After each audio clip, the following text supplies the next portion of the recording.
अंतिम महत्वपूर्ण सत्र होगा, क्योंकि इसके बाद चुनावी रण में हमारा राज्य रंग जाएगा। तो इस राज्य की जिन उम्मीदों के साथ ये सरकार चुनने का काम की, जो उम्मीदें इन्होंने जगाकर हमारे वोटों को लेने का काम किया था, और हम लोगों ने एक बड़ी आशा और उम्मीद के साथ वर्तमान की सरकार को चुनने का काम किया था, क्योंकि उनके पास ये अंतिम अवसर है। अतः आज के आपके माध्यम से, क्योंकि हम लोग बचपन में एक स्कूल की दीवार में एक लाइन पढ़े थे, literature is the mirror of society, लेकिन मैं आज गर्व से का साथ कहना चाहूंगा कि उसमें मैं एक लाइन ऐड करना चाहूंगा कि media is also mirror of society. अगर मीडिया अपना काम सही से करे, मीडिया अपना काम निष्पक्ष होकर करे, तो शायद मीडिया भी कहीं ना कहीं सोसाइटी में, जिस प्रकार हम लोग पढ़ते आए थे लिटरेचर के बारे में कि लिटरेचर मिरर होता है, मीडिया भी मिरर का कार्य करती है। तो आज मीडिया के माध्यम से, मीडिया को माध्यम बनाते हुए राज्य की सरकार को विधानसभा सत्र के ठीक पहले मैं ये संदेश देना चाहूंगा कि कृपया करके आप जिन मुद्दों के साथ आए थे, सबसे पहले उन मुद्दों पे आप ध्यान दें। आपके जो मुद्दे थे, जो कि अभी देख सकते हैं कि आप कुछ दिनों से लगातार सोशल मीडिया में एक मैंने तस्वीर लगातार वायरल हो रही है, जिसमें आपके जेपीएससी के एक विभाग नगर निगम का जो वैकेंसी है, जिसमें मैक्सिमम जो है बाहर के राज्यों को लिया गया है। और चिट्ठी देखें आदरणीय मोदी जी, आप मेरा कहना यही है कि आखिर ये राज्य बना क्यों। आज अगर हम विगत 2 वर्षों की बात करें तो सहिया लोग धरने पर बैठे हैं, पारा शिक्षक धरने पर बैठ के लाठियां खा रहे हैं, सहायक पुलिसकर्मी धरने पर बैठे हैं, रैयत माइंस के एरिया में कोलियरी में धरने पर बैठे हैं। तो इस राज्य के जो नीति नियम बने हैं, आखिर वो किन के लिए बने हैं? जब ये नीति नियम हमें लाभ ही नहीं मिल रहे हैं, तो इसीलिए सबसे पहले नीति नियम की बात होनी चाहिए। और इस राज्य की जनता को भी आह्वान देना चाहेंगे कि आगामी विधानसभा के चुनाव में जो इनकी नीति नियम की बात ना करे, ऐसे लोगों को चुनने की आवश्यकता ना करे। आज देखिए ये सोशल मीडिया काफी वायरल हो रहा है, हालांकि जो 60-40 कहते हैं, हमें लगता है 60-40 को फॉलो किया गया है। और भारत का कॉन्स्टिट्यूशन भी कहता है कि आप ओपन रखना होगा कि कुछ लोग आप पूरे देश से आमंत्रित होंगे। लेकिन मेरा कहना है कि जो सरकार है उन्हें एक वैकल्पिक मार्ग तैयार करना होगा कि ओपन कैटेगरी में भी मैक्सिमम झारखंड के लोग आए। आपको ये मापदंड तय करने होंगे और इस पर कहीं रोक नहीं है। उदाहरण के लिए कुछ वर्ष पहले हमारे कुछ साथी अरुणाचल प्रदेश में एक बैंक का फॉर्म भरे थे, लेकिन उस बैंक में ये शर्त थी कि आपको उसका डॉक्यूमेंट जमा करने के लिए ऑफलाइन जाना होगा अरुणाचल प्रदेश। ना आप अरुणाचल प्रदेश जा सकते हैं, ना उस बैंक की फॉर्म को भर सकते हैं। तो ठीक उसी प्रकार हमारी सरकार जो भी चुनकर आती है, उनको इस बात को तय करना होगा कि आप किस प्रकार से एक रास्ता तैयार करते हैं कि यहाँ के नौजवानों को बेहतर अवसर मिले। हम आज 2 चिट्ठी लेकर आए हैं, क्योंकि आज इस राज्य को जानना होगा इन 2 चिट्ठियों का अर्थ को। एक चिट्ठी है, इस चिट्ठी को भी हम पढ़ते हैं। ये चिट्ठी आपका नगर विकास एवं आवास विभाग, जो कि आपका जेपीएससी है। इसमें जिनको नौकरियां दी गई हैं उनका नाम है अन्वेषा अदिति, वसुधा शर्मा, पल्लवी तिवारी, और ये झारखंड की हैं। राहुल गांगुली, ये कोई हरियाणा के हैं, कोई राजस्थान के हैं, कोई गुजरात के हैं, कोई महाराष्ट्र के। और एक चिट्ठी हम लेके आए हैं, क्योंकि इस चिट्ठी को राज्य को देखना होगा। और एक चिट्ठी है, चिट्ठी में नाम है मूर्ति देवी बिशुनगढ़ मुंबई। इस चिट्ठी में अगला नाम है कपिल देव महतो, रोहित साव, गोविंद मरांडी, ललित महतो, जीवन लाल साव। ये पिछले 6 महीना के हमारे प्रवासी मजदूरों की डेड बॉडी जो झारखंड आई। एक चिट्ठी हमारी साथ में है। ये चिट्ठी जिनमें 28 लोगों का नाम है, जिनमें 18 लोग हमारी नौकरियों को लूट के लेके जा रहे हैं और सरकार तमाशा देख रही है, बेचने का काम कर रही है। और इसी चिट्ठी में 16 लोगों का नाम है। ये प्रवासी मजदूरों की मौत का लिस्ट है। ये इसलिए झारखंड राज्य नहीं बना था। ये पीड़ादायक, हमें आप बार बार बाहरी भीतरी की बात करते हैं, ऐसी पीड़ादायक तस्वीर किसी राज्य की नहीं है। ये सिर्फ पिछले 2 महीनों की लिस्ट है। मैं तारीख पढ़ूंगा, 23 तारीख 7वां महीना 2024, 23 तारीख 7वां महीना 2024, 12 तारीख 7वां महीना 2024, 13 तारीख 7वां महीना 2024, 15 तारीख 7वां महीना 2024। तो हम मरने के लिए झारखंड पैदा नहीं हुए हैं। 40% खनिज संपदा हमारी जमीन से निकल कर जाता है, हम प्रवासी मजदूर बन के जाते हैं। हमारी लाश कहां से आती है? मुंबई से कर्नाटक, गुजरात, मुंबई, केरल, हैदराबाद, पुणे, मुंबई, मलेशिया, गुजरात, तमिलनाडु, चेन्नई, हैदराबाद। ये चेन्नई और हैदराबाद की डेड बॉडी अभी घर नहीं पहुंची है। 4 दिन हो चुके हैं। 4 दिन हो चुके हैं, ये चेन्नई और हैदराबाद की डेड बॉडी अभी तक घर नहीं पहुंची है। मैं आपके प्रेस कॉन्फ्रेंस को कहते कहते मेरे कंठ सूख रहे हैं, मैं भावुक हो रहा हूं। इस दिन के लिए शहीद निर्मल महतो ने कलेजे में गोली नहीं खाई थी। इन लोगों के लिए कलेजे में गोली नहीं खाई थी। इनसे हमारी कोई आपत्ति नहीं है, जो जिनका नाम इस लिस्ट में है। हमें आपत्ति सरकार से है। हमने इस लिस्ट के लिए, इस चिट्ठी के लिए हमने सरकार नहीं बनाया था। हमने इस लिस्ट के लिए झारखंड अलग नहीं किया था। हमने इसे रोकने के लिए झारखंड राज्य अलग किया था। ये 16 डेड बॉडी ये कुछ ही महीनों का रिकॉर्ड कार्ड है। अगर हम आगे बढ़ेंगे तो और दर्दनाक तस्वीर सामने आएगी। पहले सरकार देख रहे हैं कहाँ कल्पना मैडम जाके प्रवासी मजदूर वापसी आए हैं, उनको लेकर जश्न मना रही है। अरे वो तो जिंदा है, जो लोग मर गए हैं उनकी डेड बॉडी पहले वापस कीजिए। इनकी डेड बॉडी कैसे आएगी उस पर मंथन कीजिए, उस पर चिंतन कीजिए। नाम पढ़ दे रहे हैं, शिवा महतो, नवाडी, चेन्नई में उनका देहांत हुआ है 21 तारीख 7वां महीना 2024। भुवनेश्वर सिंह, नवाडी प्रखंड, सेम प्रखंड, हैदराबाद, 24 तारीख 7वां महीना 2024। ये 2 चिट्ठी हमारे पास है।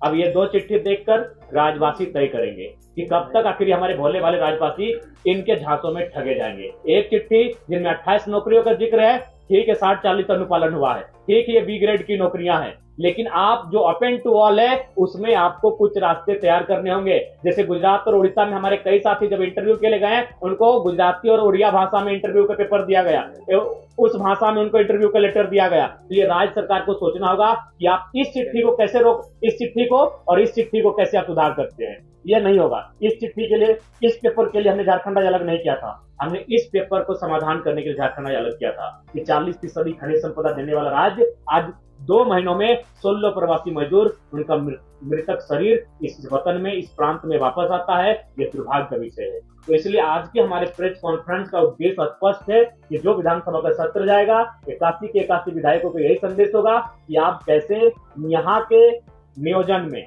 चाहे वो प्राइवेट सेक्टर हो चाहे वो सरकारी सेक्टर हो, मैक्सिमम झारखंड के लोग कैसे होगा, सदन में आप बैठे हैं, इस बात को आपको तय करना होगा। दूसरी बात, मैं माननीय मुख्यमंत्री से आग्रह करूंगा, देखिए एक कहावत है कि अपना अपना करो सुधार तभी मिटेगा भ्रष्टाचार। यदि आप अपना सुधार नहीं करेंगे तो आप लाख लोगों को बरगला लें, जब समय आता है तब आप अपने आप को आदिवासी का बेटा कह के बच जाते हैं, लेकिन इस लिस्ट में आदिवासियों का भी नाम है। इसलिए सबसे पहले मैं आपको एक छोटी सी घटना याद, कहानी आप पढ़े होंगे, एक वेद की कहानी है जो जड़ी बूटियों से इलाज करता था। एक दिन एक महिला अपने बच्चे को लेकर उस वैद्य के पास गई और वैद्य से कहा कि मेरा बेटा का तबीयत खराब है, इसका इलाज कीजिए। तो वैद्य ने कहा 2 दिन के बाद आइए। जब 2 दिन के बाद महिला अपने बेटे को लेकर वैद्य के पास गई तो वैद्य ने कहा कि इसे कहीं गुड़ ना खाए। तो वो महिला बहुत नाराज हो गई कि ये 2 दिन पहले भी ये बात बता सकते थे। तो वैद्य ने कहा कि आपके जाने के बाद मैंने पहले गुड़ खाना बंद किया। तो ठीक मुख्यमंत्री को कहना चाहेंगे, आप आदिवासी अगर हितैषी हैं तो पहले नेमरा गोला के अलावे जहां जहां आपका जमीन है आदिवासियों को वापस कर दीजिए, तभी आपको आदिवासी हितैषी कहेंगे। आप धन बोकारो में रखेंगे एकड़ एकड़ जमीन, आप दुमका में रखेंगे, आप रांची में रखेंगे, बिल्कुल। अगर आप सच में आदिवासी हितैषी हैं तो पेपर के पन्नों में नहीं और आपके भाषणों में नहीं, आप आज से ये मुहिम शुरू कीजिए। क्योंकि अगर नेता बदलाव नहीं करेंगे, अगर नेता नहीं बदलेंगे तो ये राज्य नहीं बदलेगा।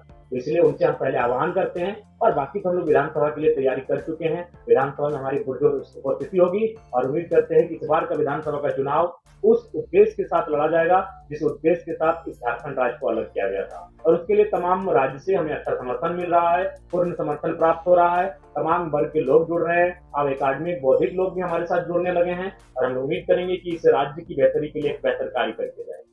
और बाकी आपके सवाल के लिए हम आमंत्रित करते हैं।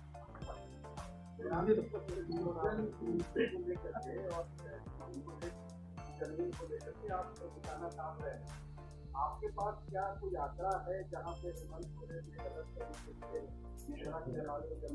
जी, एक सम्मानित प्रभात खबर में छपा था। हम लोग आखिर किसी सोर्स से ही बात कर रहे हैं, अगर हम गलत हैं तो फिर उस अखबार पे आपको फटकार लगानी होगी। ये बोकारो का मामला है। जी जी, हमारे पास तमाम सबूत हैं। उसके लिए आप हमारे साथ चलिए, एस्टिंग ऑपरेशन के साथ आपके साथ हम लोग खड़े रहेंगे।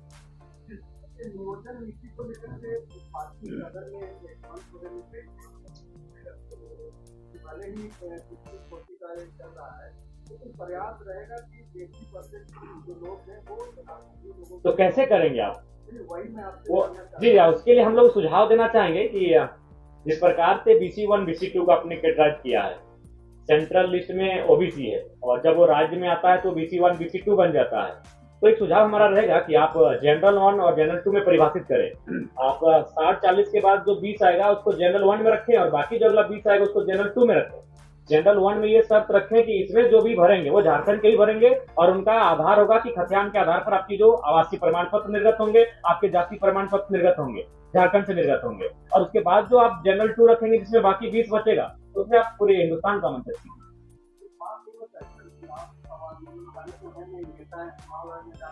जी, नाम जो सार्वजनिक कर रहे हैं जिनको नौकरी मिली है जो बाहर के हैं, सुरक्षा का मसला आता है कि अन्यथा यहाँ का बहुत बड़ा मुद्दा है, गंभीर मुद्दा है। जी, झारखंड के लोग बहुत सरल होते हैं। मैं उदाहरण दे रहा था, मैंने कहा कि उनसे हमारी कोई बैर नहीं है, हमें उस सिस्टम से आपत्ति है कि आप हमारी बॉडियां प्रदेशों से वापस आएंगी और हमारे हिस्से की नौकरियों का किसी और को बांटेंगे, इससे लेकर हमें आपत्ति है। जयराम जी, आपके केंद्रीय पदाधिकारी 5-5 लाख रुपए लेकर टिकट बांटने का काम करें, क्या करेंगे? देखिए, अगर आप प्रमाण देंगे तो अगले दिन उनको सस्पेंड कर देंगे। कि मैंने आपसे सवाल किया है, आप जी बताइए। देखिए, इसके लिए हम लोग भी सुने हैं, ये चर्चाएं हम तक आई हैं और ऐसी चीजों से आप इनकार भी नहीं कर सकते हैं, इनमें सत्यता है। हम लोग भी इस पर लगातार इंटरनली जांच कर रहे हैं। अगर ऐसे लोग सामने आएंगे और अगर प्रमाण हो जाएगा तो उनको हम लोग अपने संगठन से बात करेंगे। आपको विदेशों से भी फंड आ रहे हैं, उसके बारे में कुछ बताएं। जी, हम आप जब बोलेगा हम सार्वजनिक कर देंगे। अगर अभी समय दीजिएगा तो मेरा फोन पे सामने विदेश से आए हैं, 1 रुपए से लेकर 10,000 20,000 तक आए हैं। वो प्रवासी मजदूर जो दुबई और कुवैत मलेशिया में रहते हैं। आप चाहे तो मेरा फोन ले लें, हम आपको पासवर्ड भी दे देते हैं। एक मेरा आखिरी सवाल है, कितनी सीटों पे आप चुनाव लड़ेंगे इस विधानसभा में? देखिए, हम लोग मैक्सिमम सीटों पे चुनाव लड़ेंगे। पिछले बार हम लोग कहे थे 55, लेकिन जब हम लोग पलामू प्रमंडल का दौरा किए तो वहाँ भी 2-3 सीटें ऐसे दिखी जहाँ हम लोग को आसार दिखे। तो लिहाजा हम लोग की जैसे जैसे समय बीतेगा हमारे सीटों की संख्या बढ़ेगी। क्या बीजेपी ने 7 से 8 सीटें आपको ऑफर की? देखिए, दो विधायकों को मंत्री बनाने का ऑफर? देखिए, सबसे पहली बात, हमने तो ये नहीं कहा था बीजेपी, हमने तो अपने भाषण में स्पष्ट कहा था कि हाँ ये सत्य है। ये तो हमने कई बार कहा है कि हाँ ऑफर था, लोकसभा में भी था। लेकिन संगठन महामंत्री जो है वो सिर्फ जो है वो भाजपा नहीं है। अरे ठीक है, हम इस बार महासचिव, संगठन महामंत्री ऑब्लिक महासचिव, संगठन महामंत्री का जिक्र किया। देखिए, हम लोग भी मनुष्य हैं, आप भी मनुष्य हैं, कुछ शब्दों में त्रुटियां हो जाती है। जैसे अभी बातों में हमारे आदरणीय बड़े भाई ने सजेस्ट किया कि हमें उनका अगली बार हम कोशिश करें उनके राज्य के बारे में बताएंगे, उनके नाम को हम गोपनीय रखेंगे। हम लोग चलते चलते सीख लेते हैं, तो लिहाजा महामंत्री ऑब्लिक महासचिव।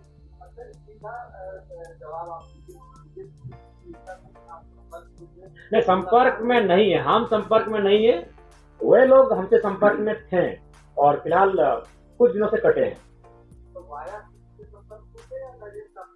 नहीं, वाया संपर्क में है, डायरेक्ट पॉसिबल नहीं है। हर मोर्चे में क्या सरयू की संभावना बनती है? नहीं, सरयू जी से हमारी कोई बात नहीं हुई, ना कोई बात। नहीं, बिल्कुल भी नहीं होगी। अगर वो नेतृत्व स्वीकार करते हैं, आपका इस शर्त आपका नेतृत्व स्वीकार करें, अगर सरयू राय अगर आपका नेतृत्व स्वीकार कर लेते हैं तो क्या मोर्चे की संभावना बनती है? देखिए, काफी आयु में हमसे वृद्ध है, तो हम चाहेंगे कि वो जहाँ बेहतर हैं और हम लोग लगता है कि शायद उस तरह से हमारे जो युवा हैं, पता नहीं उनके साथ बैठेंगे, तो उस पर कोई बातचीत हुई नहीं और हम लोग उस पर बातचीत भी नहीं किए हैं। हम लोग अपने स्तर से अपने आप को बेहतर कैसे करें इस पर काम कर रहे हैं। नहीं, हम लोग चुनाव फ्रेश लड़ेंगे और बिल्कुल अपने सिद्धांतों के साथ लड़ेंगे। जी भैया, संजय भैया हैं क्या? दिख नहीं रहे हैं। जी भैया, ये पूरी तरह तय है कि हम लोग चुनाव बिना किसी गठबंधन के लड़ेंगे।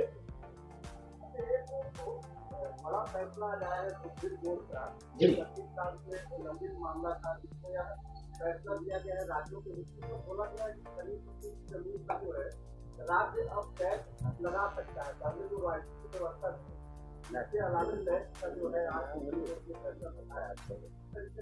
देखिए, अगर राज्यों की खनिज पर अगर राज्य को भागीदारी मिल रही है या फिर राज्य को नियंत्रण देने की बात कही जा रही है तो ये स्वागत योग्य है। क्योंकि देखिए, दिल्ली में बैठे लोग नहीं समझ पाते हैं राज्य की समस्या को और ये मनमानी होती है दिल्ली में बैठे। लेकिन अगर ये सुप्रीम कोर्ट का फैसला आया तो इसका स्वागत है। हम चाहेंगे इस बिल्कुल और बेहतर से बेहतर ऐतिहासिक फैसले आए। हम तो चाहेंगे कि धीरे धीरे अगर आप इस देश की इकोनॉमी को एक आम व्यक्ति तक लेकर जाना चाहते हैं तो बकायदा खनिजों पे उनकी मालिकियत का ही अधिकार दे दे। जी, हमारे जो बड़ी उपाध्यक्ष महोदय हैं वो अस्वस्थ हैं, हम लोग रांची मिलने आए थे, पता चला दिल्ली चले गए। हम लोग भी चलेंगे, लेकिन काफी कॉन्फिडेंशियल उनका इलाज चल रहा है, नहीं मिल पाए। तो हम पहले दुआ करेंगे, प्रार्थना करेंगे वो जहाँ है जिस हाल में मजबूत रहे और स्वस्थ होकर जल्दी वापस आए।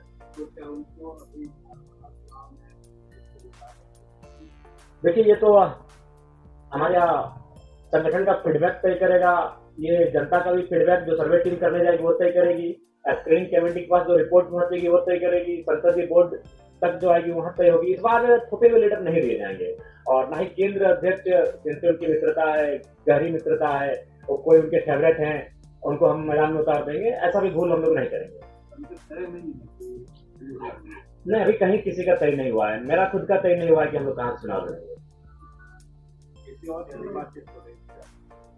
जी बातचीत तो हो रही है और बहुत सारे प्रत्याशी एक विधानसभा में काफी प्रत्याशी है जो अपनी दावेदारी को प्रस्तुत भी कर रहे हैं।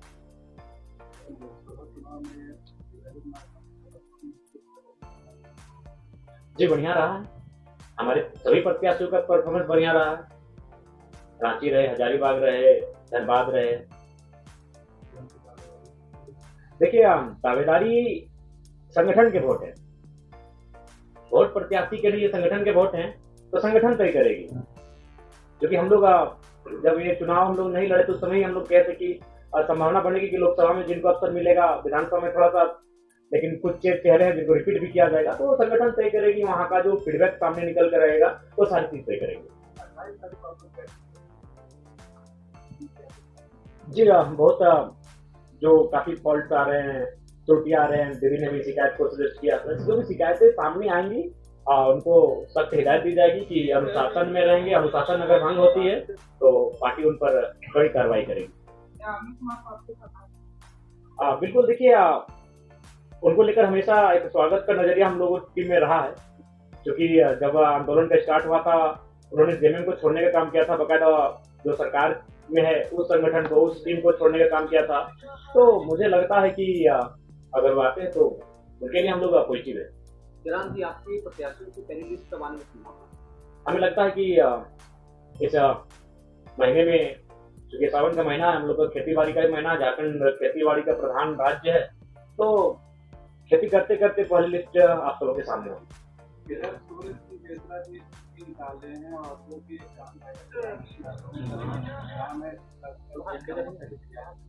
जी हमारे साथी जाएंगे वहाँ, हमारे प्रतिनिधिमंडल उस बैठक में जाएंगे जो रांची को नेतृत्व करते हैं।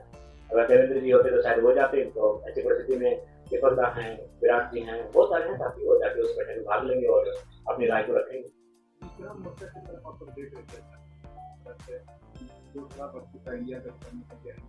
जी हम लोग तीसरे विकल्प की ओर बढ़ रहे हैं और अगर विचारधाराएं समान चलती हैं तो थोड़ा हम लोग आएंगे एक साथ।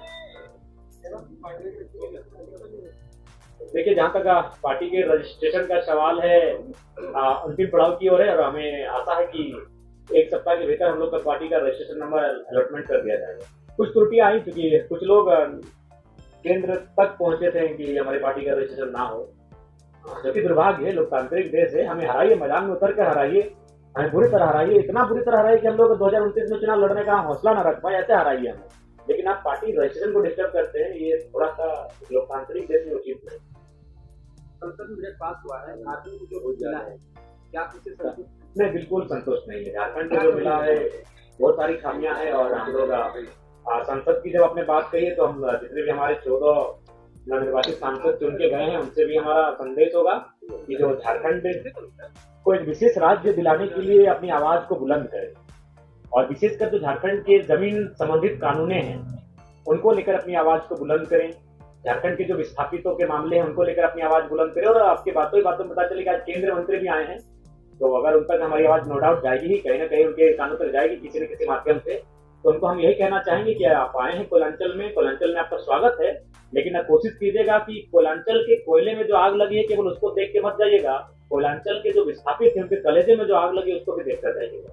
और सांसदों से आग्रह होगा विशेषकर जमीन कानूनों को, क्योंकि मैं 2 सालों से लगातार मैं कह रहा हूँ, आज अगर मेरे घर में सबसे ज्यादा शिकायतें कहीं से आई है तो जमीन संबंधित आई है। जमीन संबंधित इसलिए आई है क्योंकि ये बिल गेट्स ने दुनिया को बताया है कि आज के डेट में सबसे बड़ी संपत्ति कुछ है तो जमीन है, तो इसलिए यहाँ के लोगों की जमीनों पर जोरदार लूट मची है। वही उस समय जब जेएनटी और एसपीटी की कानूने इन कानूनों को धराशायी करते हुए लूट जब मची है, तो ऐसे में सोच सकते हैं कि आम व्यक्ति न्याय के लिए कितना संघर्ष कर रहा है। तो इसलिए मेरा मानना है कि इस राज्य को एक विशेष राज्य का दर्जा दे, इस बात की आवाज उठाई जाए, इस राज्य को संरक्षण मिले, इस बात की आवाज उठाई जाए। और आवश्यकता है, नहीं तो आज देख सकते हैं असूरी जनजाति समापन की ओर है, बिलोहरी समुदाय अपने बहुत मतलब समापन की ओर जा रहे हैं, बहुत सारे ऐसे समुदाय हैं जो लगभग नग्न हो रहे हैं। तो इनको अगर बचाना है, संरक्षण देना है, तो मुझे लगता है इस विषय पर पहल करनी चाहिए।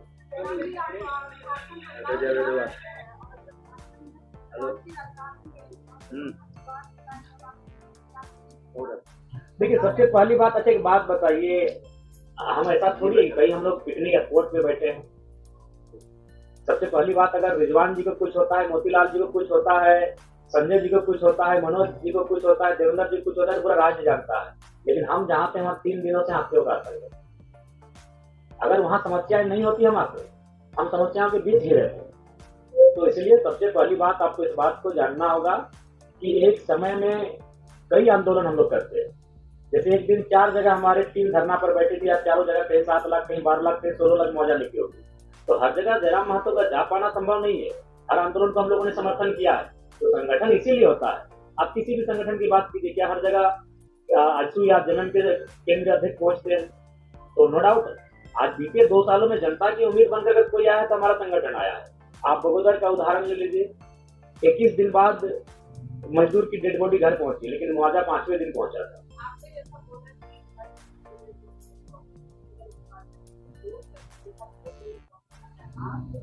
बिल्कुल पहुंचे, दिल्ली तक पहुंचे, लेकिन काफी कॉन्फिडेंस रहा।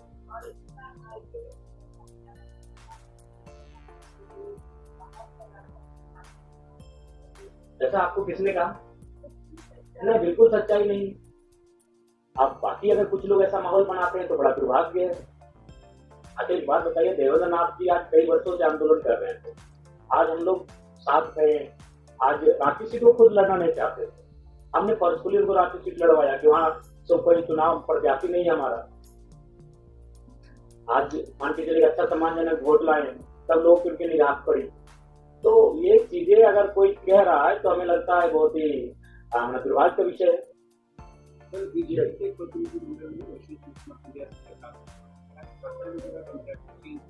बहुत सारे आपका क्या जनसंख्या की परिवर्तन है? देखिए, संभावना है कि जो हमारे सटे हुए राज्य हैं, सटे हुए देश हैं, उनसे आए हैं आबादी, और हमें लगता है कि हमें उस विषय पर गंभीर होकर चिंतन मंथन करना भी चाहिए, क्योंकि सबकी अपनी अपनी सीमा है, सबका अपना अपना क्षेत्र है, अपने अपने भौगोलिक क्षेत्र में सबका निवास है।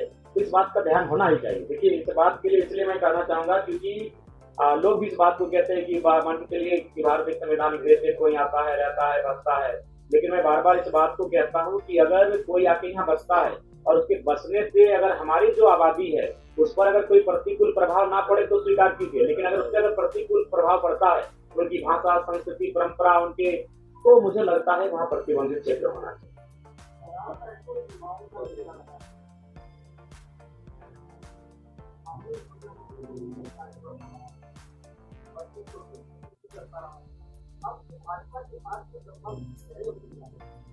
किसने कहा गहरे होते जा रहे हैं? अगर भाजपा से मेरे संबंध गहरे होते तो आप जयराम महतो से आज प्रेस कॉन्फ्रेंस नहीं कर रहे होते, भाजपा के सांसद से कर रहे होते। बाजार में बहुत सारी खबरें रहेंगी। बाजार का काम ही होता है चाय की दुकान में 5 की गुटकियों में बैठना और इसी प्रकार की अटकलें लगाए जाना। अगर ऐसा संबंध मेरा गहरा होता तो दिल्ली में हमारा पहरा होता। आज आपके बीच बैठे।